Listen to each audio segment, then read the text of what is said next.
우리 다 같이 기도드리심으로 주일 2부 예배를 하나님께 영과 진리로 드리겠습니다.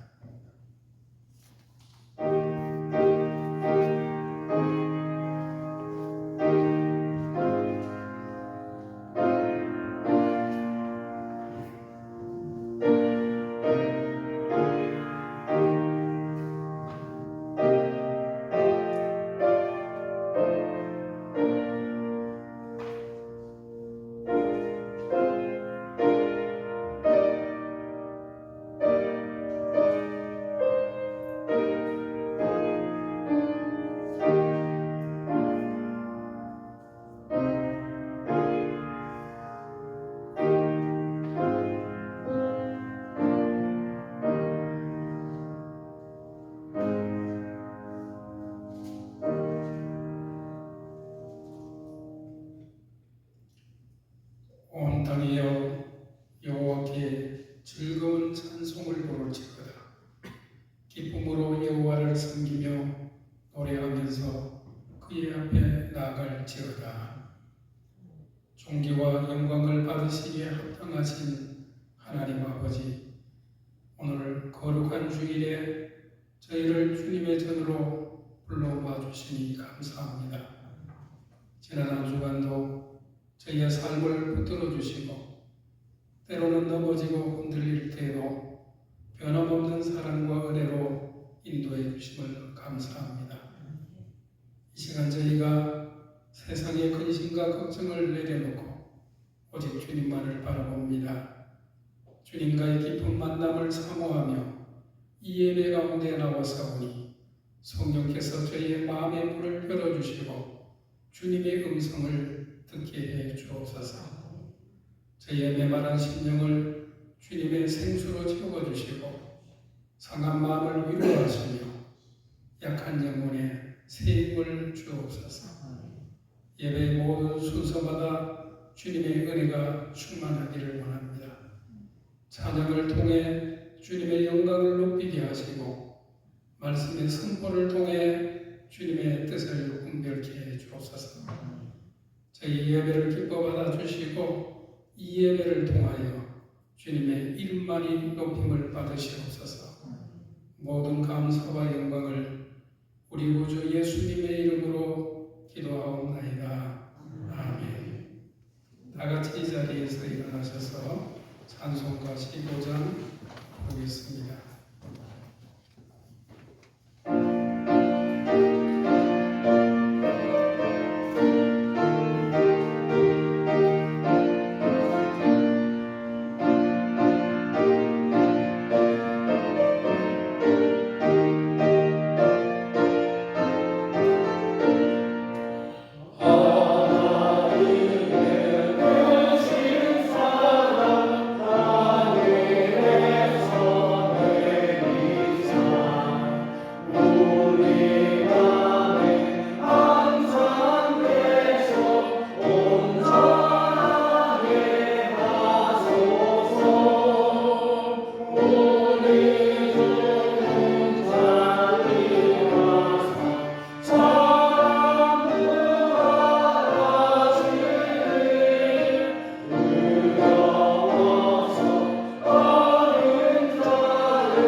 여호와 우리 주여, 주의 이름이 온 땅에 어찌 그리 아름다운지요.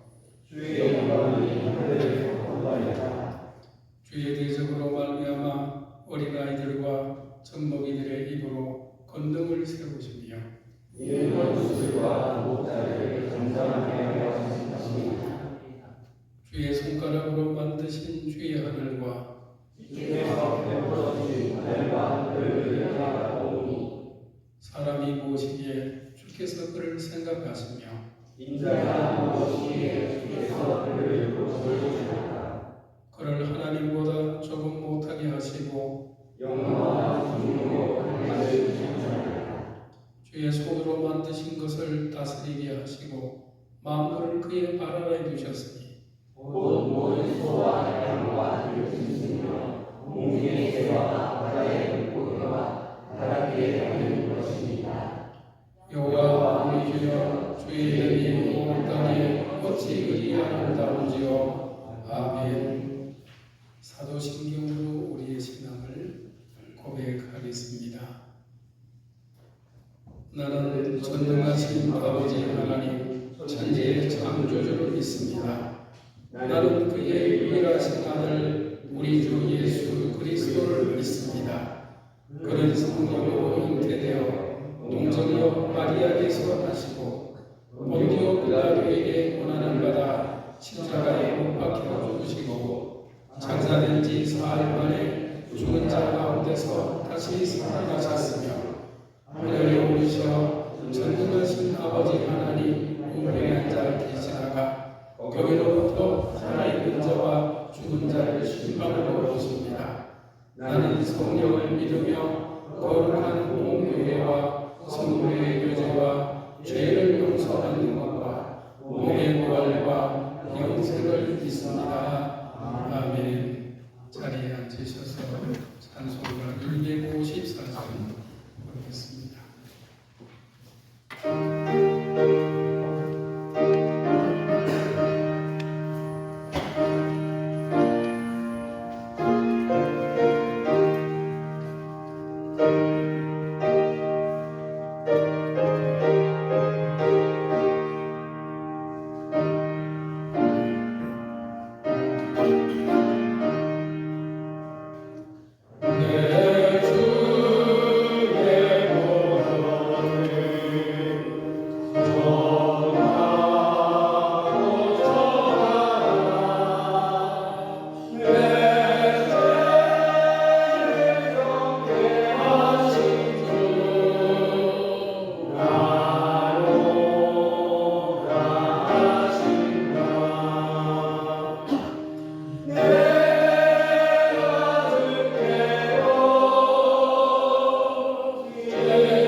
목사님 기도 인도하시겠습니다.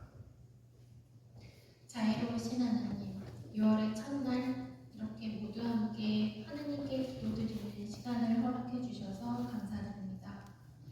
딱 한 해의 반을 지나고 있습니다. 봄이 지나고 여름이 오며 바깥 공기에도 햇볕의 뜨거움과 함께 더위가 자리 잡았습니다. 계절이 바뀌려는 지금 그간 보낸 한 해의 순간순간을 되돌아보고 그 평온한 시간에 감사하는 마음과 함께 앞날에 관한 불안을 느끼게 됩니다. 장마가 유난히 긴 한 해가 될 것이라는 우려 섞인 일기예보 소식과 함께 다시금 코로나19가 유행할지 모른다는 저 멀리 태국과 가까운 대만, 중국의 연이은 이야기들이 들려오고 있습니다. 그러한 뉴스 속에서 이제야 찾은 일상이 무너질까 싶은 마음이 커져만 갑니다. 힘든 기억은 빨리 잊히고 감사하는 마음은 순간이라서 그런 것일까요? 힘들고 어려웠던 그때의 기억보다는 또다시 가까운 이의 생명을 위협받고 소중한 이와 함께 할 수 없게 될지도 모른다는 걱정이 미래에 대한 불안으로 이어집니다. 아마 끊임없는 걱정과 불안은 어쩌면 하나님에 대한 믿음, 그 믿음 없는 삶이 얼마나 고통스러운가를 새삼 생각하게 합니다. 인간이 어찌할 수 없는 일들을 질병과 환경으로 고통받는 인류는 그렇게 더 하느님께 의지하고 그 안에 평온함을 찾게 됩니다. 앞으로 닥쳐올 일에 대한 막연한 두려움을 이겨내는 일은 결국 믿음임을 깨닫게 되며 이 주말을 끝으로 곧 있을 국가의 큰 일꾼을 뽑는 일에도 하느님의 인도가 가득하길 바랍니다. 우리나라를 비롯해 온 세계에 평화와 안정을 줄 지혜롭고 따뜻한 지도자가 바로 서도록 하느님께서 보살펴 주시길 바랍니다. 목사님의 성령 충만함과 영육간의 건강을 지켜주시고 주신 교회 모든 교인의 가정에 화목과 건강이 가득하길 기도드립니다. 우리 주 예수 그리스도 이름으로 기도드렸습니다. 아멘.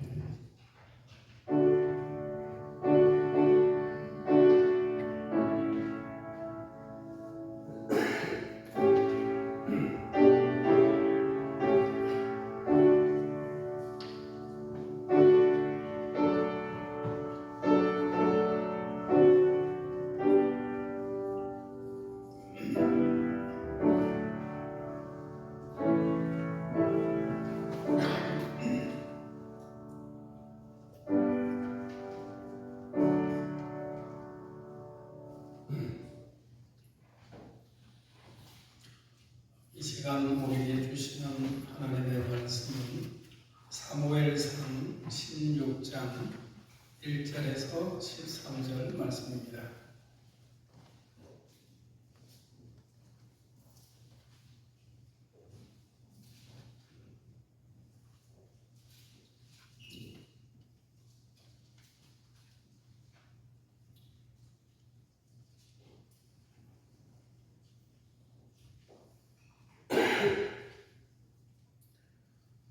사무엘상 16장 1절에서 13절 말씀, 저와 여러분이 한 절씩 교독하겠습니다. 여호와께서 사무엘에게 이르시되 내가 이미 사울을 버려 이스라엘 왕이 되지 못하게 하였거늘 내가 그를 위하여 언제까지 슬퍼하겠느냐. 너는 불에 기름을 채워 가지고 가라. 내가 너를 베들레헴 사람 이새에게로 보내리니 이는 내가 그의 아들 중에서 한 왕을 보았느니라 하시는지라. 사무엘이 이르되 내가 어찌 갈 수 있으리까. 사울이 이르되 내가 죽이리이다. 여호와께서 이르시되 너는 남성한 자를 뽑아서 하되 네가 여호와께 제사를 드리려하다. 이새를 제사에 정하라. 내가 내게 행할 일을 가르치리니 내가 내게 알게 하는 자에게 나를 위하여 기름을 부을지니라. 사무엘이 여호와의 말씀을 들으러 베들레헴에 소 장로들이 걸며 그를 영접하여 이르되 평강을 위하여 주시나이까. 이르되 평강을 위함이니라. 내가 여호와께 제사하러 왔으니 왕이 스스로 성결케 하고 와서 나와 함께 제사하자 하고 이새와 그의 아들들을 성결하게 하고 제사에 청하니라. 그들이 영혼의 창조주의 인자하고 마음에 여호와의 이름을 모르실 자가 과연 주님 앞에 있도다 하였더니 여호와께서 사무엘에게 이르시되 그의 용모와 키를 보지 말라. 내가 이미 그를 보렸노라. 내가 보는 것은 사람과 같이 아니하니 사람은 외모를 보거니와 나 여호와는 중심을 보느니라 하시더라. 이새가 아비야를 불러 사무엘 앞에 절하게 하되 사무엘이 이르되 이도 여호와께서 택하지 아니하셨느니라 하시니 이새가 산마로 지나가게 하매 사무엘이 이르되 이도 여호와께서 택하지 아니하셨느니라 하니라. 이새가 그의 아들 이도를 다 사무엘 앞에 절하게 하나 사무엘이 이새에게 여호와께서 이를 택하지 아니하셨느니라. 또 사무엘이 이새에게 이르시되 내 아들들이 다 여기 있느냐? 이새가 이르되 아직 막내가 남았는데 그는 양을 지키나이다. 사무엘이 이새에게 이르되 사람을 보내어 그를 데려오라. 그가 여기 오기까지는 우리가 식사 자리에 앉지 하겠노라. 이에 사람이 보내어 그를 데려오되 그의 뱃속이 크고 눈이 변하고 얼굴이 아름답더라. 여호와께서 이르시되 네가 이 일어나 이름을 부르라 하시니라. 사무엘이 그를 기름불병을 가져다가 그의 형제 중에서 그에게 부었더니 이날 이후로 다윗이 여호와의 영에게 크게 감동되니라. 사무엘이 따라서 라마로 가니라. 아멘.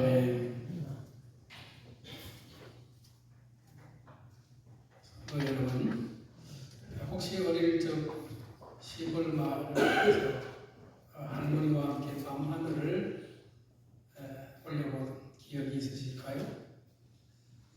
수많은 별들이 쏟아질 듯 빛나고 할머니는 밝게 빛나는 별이 우리의 미래를 밝혀줄 것이라고 말씀하고 계십니다. 근데 문득 이런 생각이 들었습니다. 밤하늘의 수많은 별들 중에 어떤 별이 진짜 밝은지, 그 빛이 얼마나 멀리서 온 것인지, 또 그 별이 사실은 이미 오래전에 사라진 별의 잔상일 수도 있다는 것을요. 한 목사님이 이런 질문을 하셨습니다.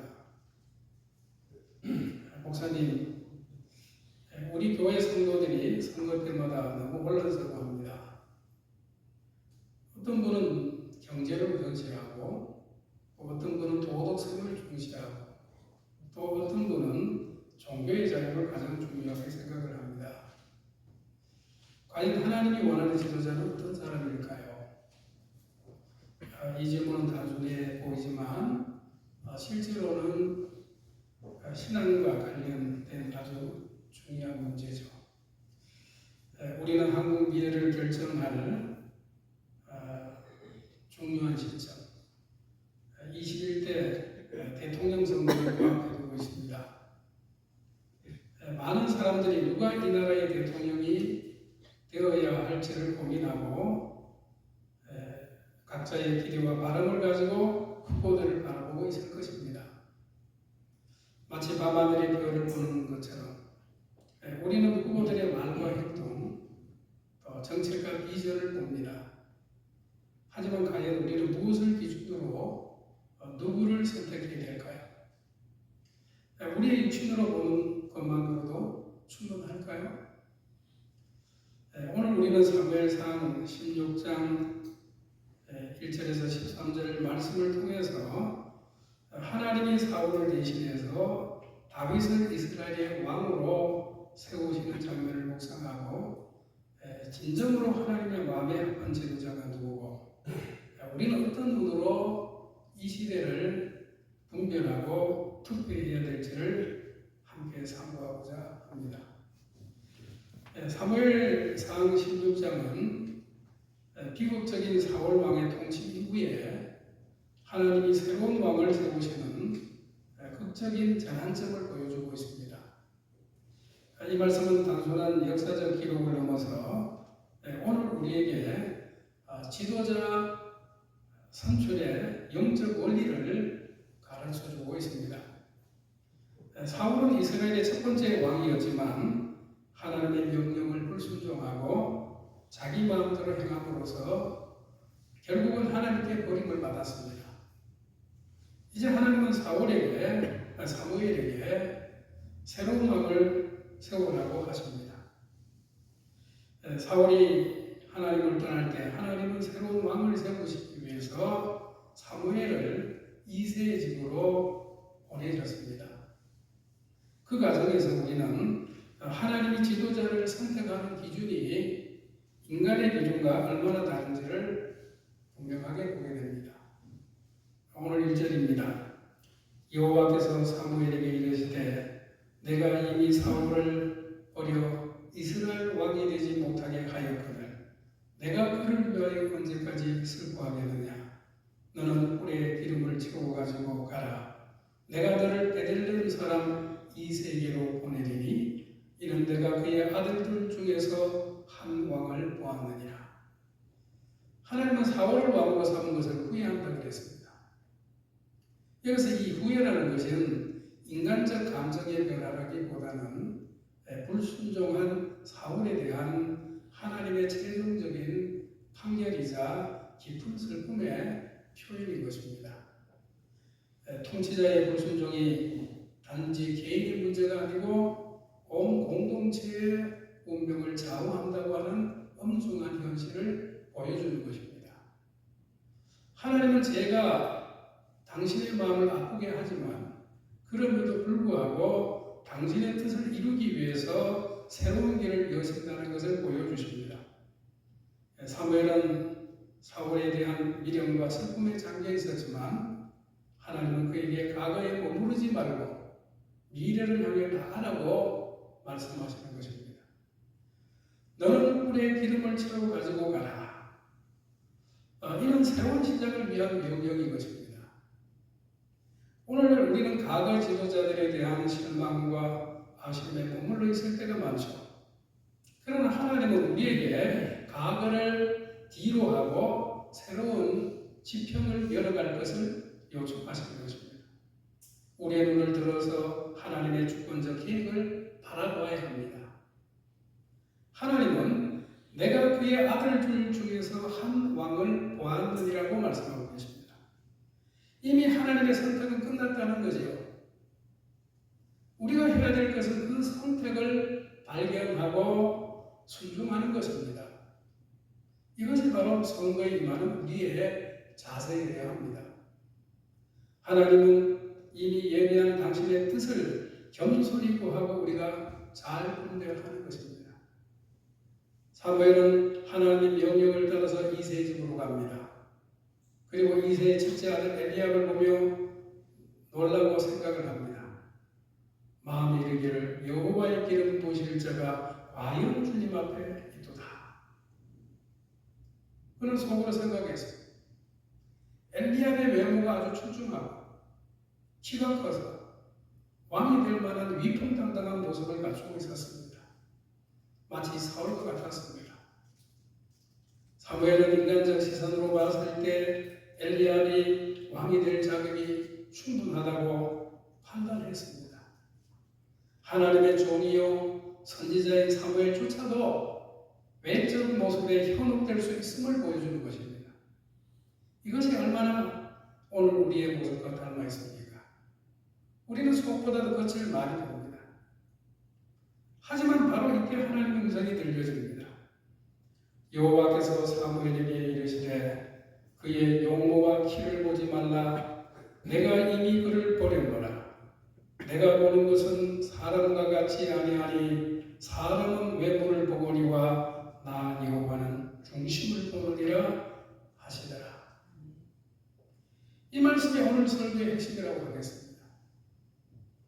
우리 인간의 눈이 얼마나 표면적 것에 쉽게 속는지를 보여주는 것입니다.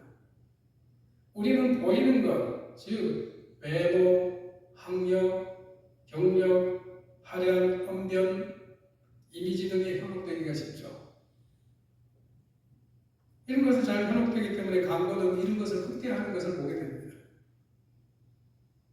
지도자를 선택할 때 누가 더 똑똑해 보이는가? 누가 더 능력이 있어 보이는가? 누가 더 강해 보이는가? 이런 세상적 기준에 매몰될 때가 많죠. 하나님은 인간의 표면적 판단 기준을 전복시키십니다. 하나님은 우리가 중요하게 여기는 것을 중요히 여기지 않으실 때가 많습니다. 이세 아들들이 차례로 지나갔지만 하나님은 아무도 택하지 않았습니다. 아미나답, 삼마 등 엘리야 못지않게 출중했을지라도 다른 아들들 모두가 하나님의 선택을 받지 못했습니다. 현대 정치에서 우리는 얼마나 자주 외적인 것들이 흐르게 됩니까? 후보자의 학벌, 재력, 말솜씨, 카리스마에 먼저 주목하지 않습니까? 물론 이런 것들이 전혀 중요하지 않다는 말은 아닙니다. 하지만 하나님은 이것들보다 훨씬 더 근본적인 것을 보신다는 사실을 우리는 기억해야 합니다. 현대사회에서 이미지 메이킹이 얼마나 중요한지 우리는 알고 있습니다. 그러나 그리스도인들은 그런 피상적인 것에 속지 않도록 성경적 분별력을 길러야 합니다. 이는 우리의 눈이 얼마나 제한적인가를 명확히 보여주는 것입니다.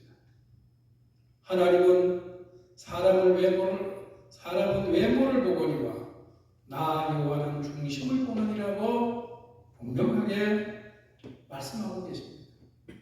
여기서 이 중심이라고 하는 말이 히브리어로는 레바브라는 말인데 단순히 마음만 아니라 인격, 성품, 동기, 가치관 그리고 하나님의 관계를 포괄하는 그런 개념인 것입니다. 참된 변화가 외적 행위가 아닌 내적 마음의 변화에서 시작이 된다는 것을 우리는 알고 있죠. 하나님의 통치 방식이 바로 주님을 다스리는 것입니다.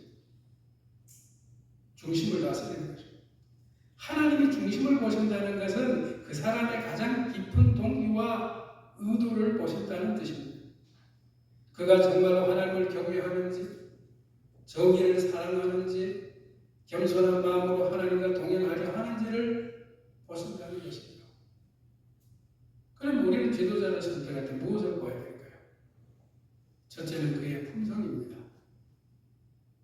디모데전서 3장에서 바울은 교회 지도자의 자격을 말하면서 책망할 것이 없고 절제하며 신중하고 단정하며 나그네를 대접하고 라고 했습니다. 이는 모든 지도자에게 적용되는 기본적 품성의 기준이 된다고 하겠습니다. 진정한 지도자는 자신의 실수를 인정하고 사과할 줄 알아야 합니다. 자신의 한계를 인정하고 잘못했을 때 진심으로 사과할 줄 아는 것입니다.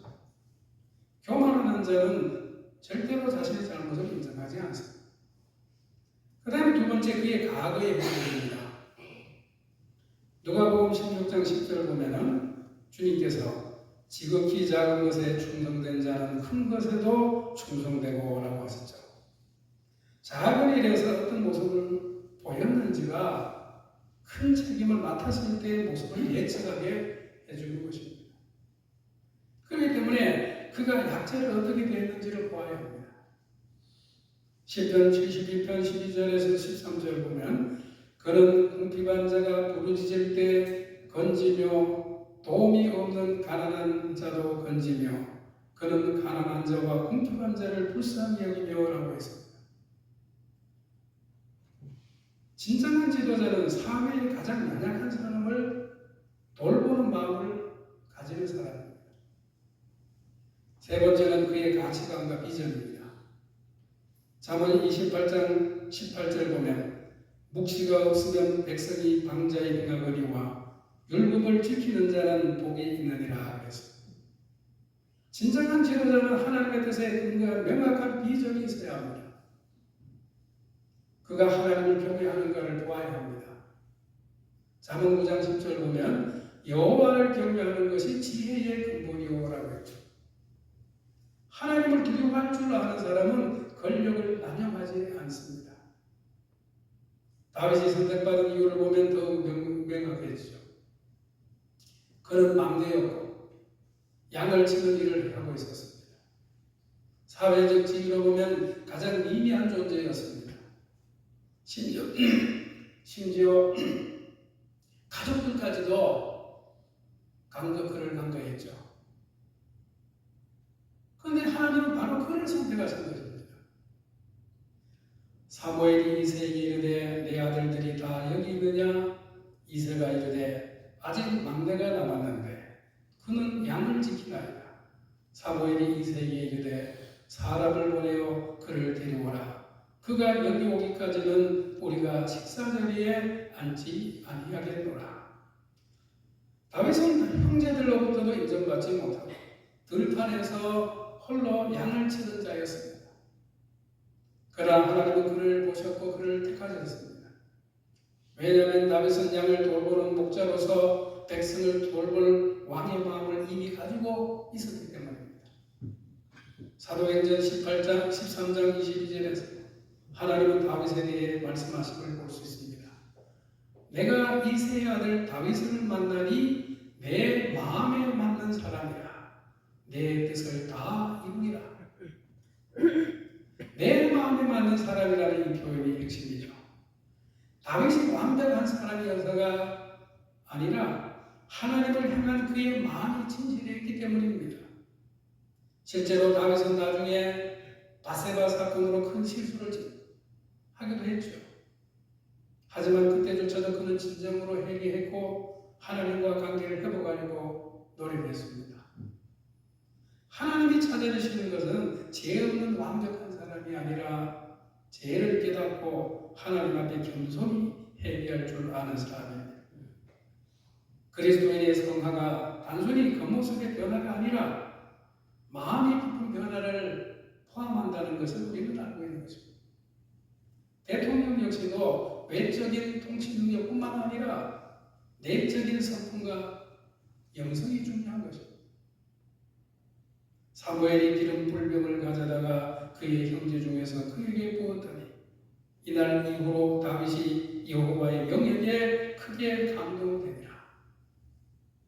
하나님의 영이 그에게 임해서 그가 왕으로 사명을 감당할 능력을 부여받았습니다. 이것이 바로 하나님이 세우는 지도자의 특징인 것입니다.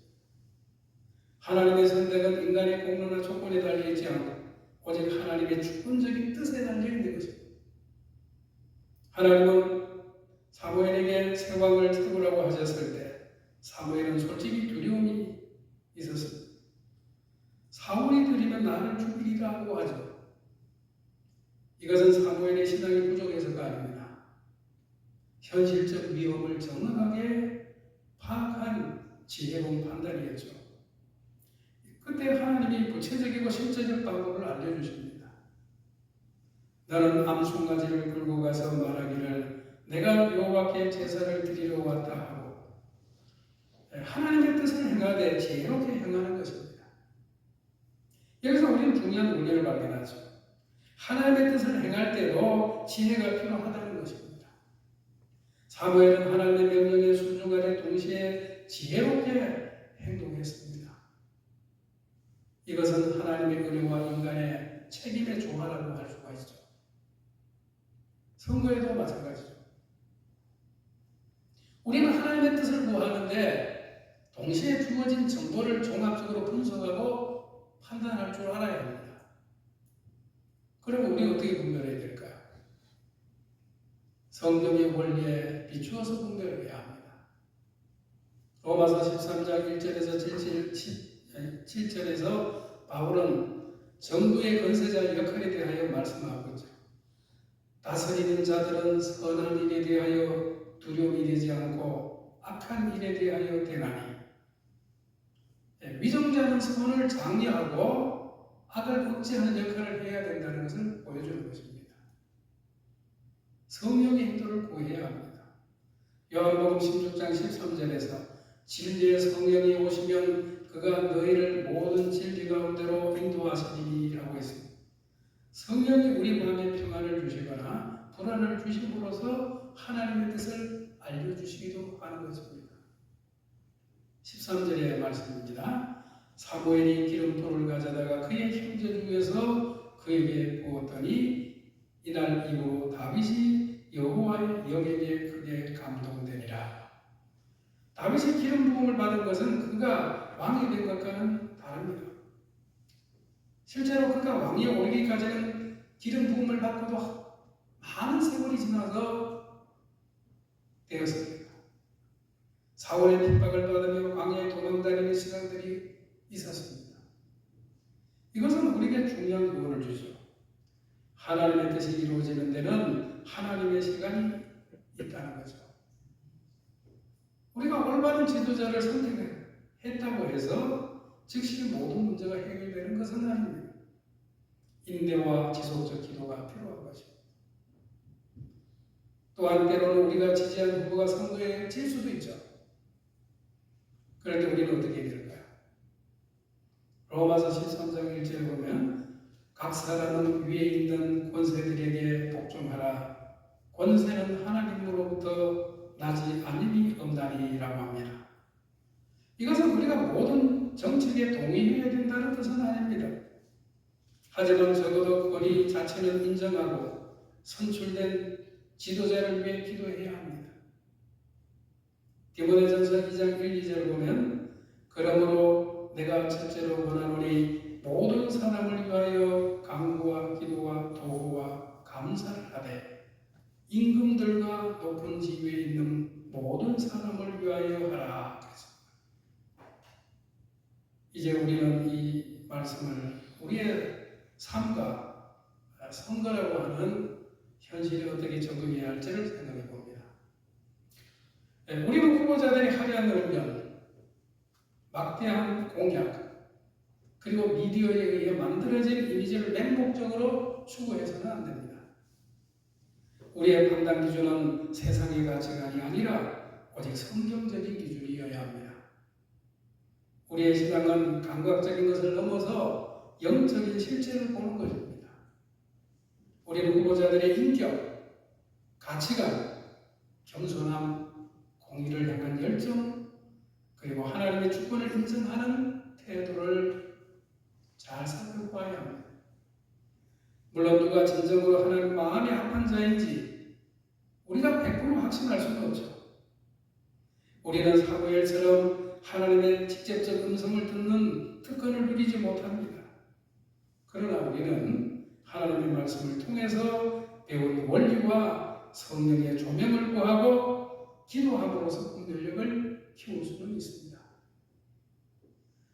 우리는 단순한 한 표를 던지는 것이 아니라 하나님의 나라와 의를 이 땅에 구현하기 위한 영적인 행위로서 투표에 임해야 하는 것입니다.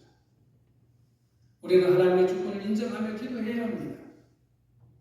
우리는 하나님 이 나라의 지도자가 세워짐으로 하나님의 이름이 높임을 받게 하소서라고 하나님의 영광을 위한 기도를 해야 합니다.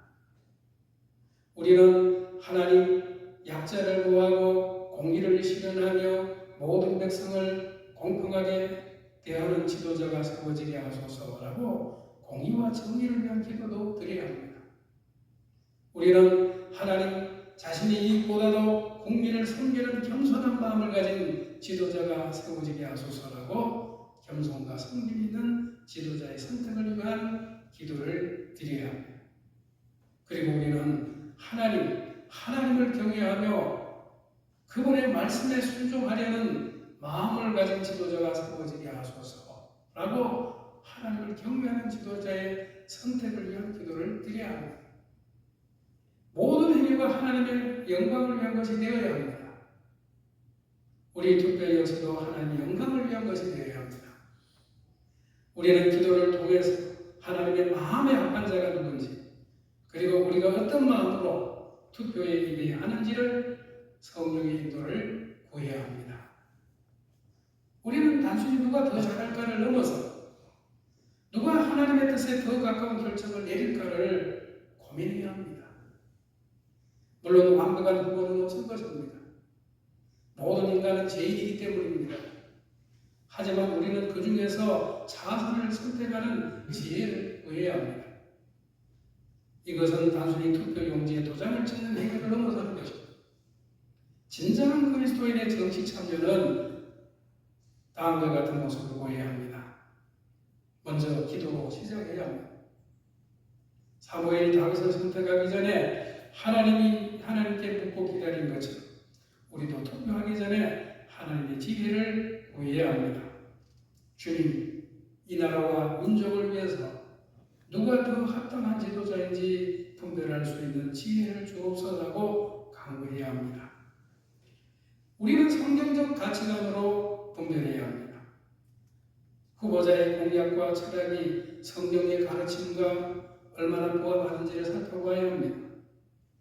우리 자유대한민국의 소중한 그런 가치, 생명의 존엄성, 가정의 가치, 사회적 약자에 대한 배려, 정의와 공평, 진실과 도덕성 등 그런 것을 기준으로 판단해야 합니다.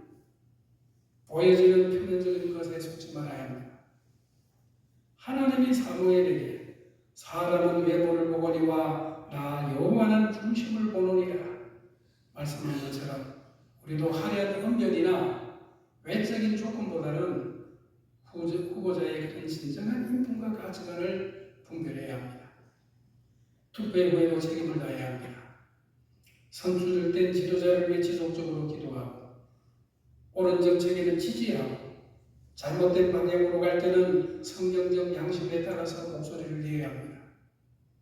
로마서 13장에서 말씀하던 권세는 하나님께로부터 온 것이기 때문에 우리는 선출된 지도자가 하나님 앞에서 바른 통치를 할 수 있도록 돕는 것이 그리스도의 책임인 것입니다.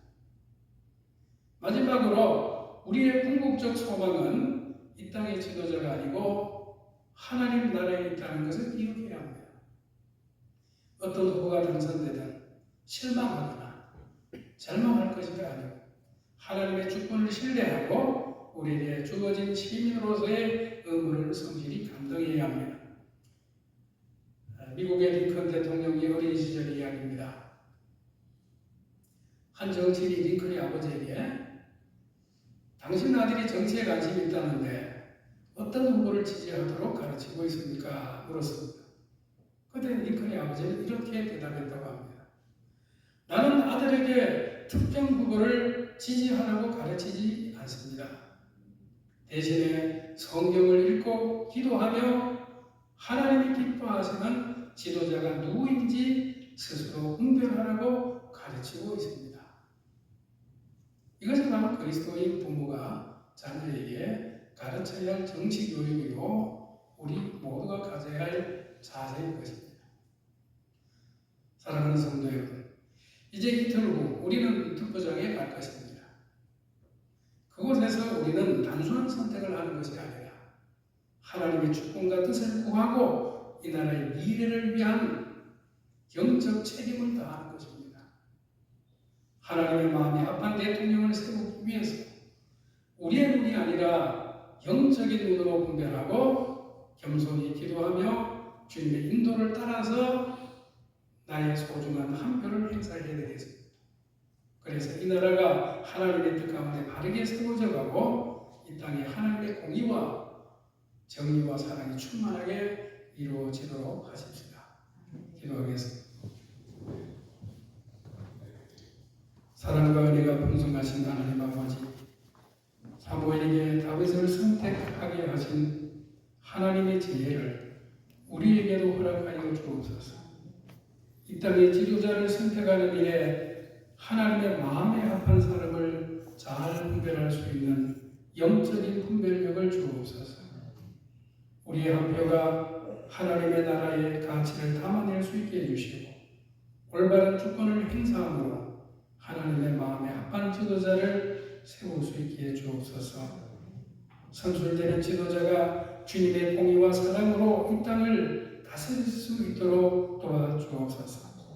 그리고 무엇보다도 우리의 궁극적 소망이 이 땅의 지도자가 아닌 참된 왕이신 예수 그리스도께 있음을 기억해 주시고 주님의 나라가 이 땅에 임하기를 소망하며 살아가는 하나님의 백성들이 되게 해 주옵소서.